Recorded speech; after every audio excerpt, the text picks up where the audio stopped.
ব্রাহ্মণবাড়িয়া সীমান্ত এলাকা দিয়ে অবাধে আসছে বিভিন্ন মাদক, এতে নষ্ট হচ্ছে যুব সমাজ। অভিযোগ আছে কখনো সংশ্লিষ্টদের চোখ ফাঁকি দিয়ে আবার কখনো তাদের ম্যানেজ করে এসব মাদক দেশে আনছে মাদক কারবারিরা। ব্রাহ্মণবাড়িয়া থেকে শিহাবুদ্দিন বিপুর পাঠানো রিপোর্ট। আপনার বাড়ি কোথায়? সীমান্ত দিয়ে অভিনব কায়দায় আসছে ভারতীয় মদ, আফিম, গাঁজা, ফেন্সিডিল সহ বিভিন্ন মাদক, আর তা ছড়িয়ে পড়ছে প্রত্যন্ত এলাকায়।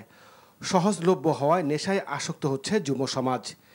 জেলার কসবা সীমান্তের পুটিয়া, মাদলা, আখাউড়ার সেনাবাদী, হীরাপুর, বিজয়নগর উপজেলার হরসপুর, সিঙ্গারবিল সহ বিভিন্ন এলাকা দিয়ে ভারত থেকে অবাধে আসছে মাদক দ্রব্য, আর তা ছড়িয়ে পড়ছে দেশের বিভিন্ন জেলায়। যেহেতু বর্ডারে বিজেপিদের দায়িত্ব, তারা যদি তাদের দায়িত্বটা সঠিকভাবে সুন্দরভাবে পালন করে, তাহলে বর্ডার ক্রস করে মাদক বাংলাদেশে আসার তেমন কোনো একটা মাধ্যম দেখি না। এইদিকে তো মালটা আসে, আইসা মনে করেন সিলেট, চট্টগ্রাম, ঢাকা, বিবাড়িয়া এই ধরনের সাপ্লাই হইতেছে। তো আমরাও চাই যে সমাজটা মাদক মুক্ত চাই। জেলা প্রশাসক বলছেন, মাদক চোরাচালান রোধে সীমান্তে কঠোর নজরদারি বাড়ানো হয়েছে।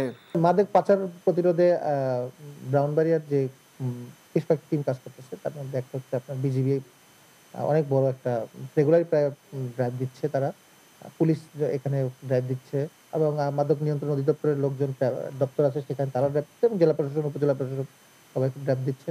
ব্রাহ্মণবাড়িয়ার সীমান্তবর্তী ৭৪ কিলোমিটার জনপদ যেন মাদক পাচারের রুট হিসাবে ব্যবহৃত হচ্ছে। তাই প্রশাসনকে দ্রুত পদক্ষেপ নেওয়ার দাবি জেলাবাসীর, নইলে মাদকের কারণে নষ্ট হয়ে যেতে পারে তরুণ প্রজন্ম, এমনটাই মত তাদের। NTV news desk. বান্ডেল থাকলে প্রতি সেনমানিতে টাকা বাঁচবে।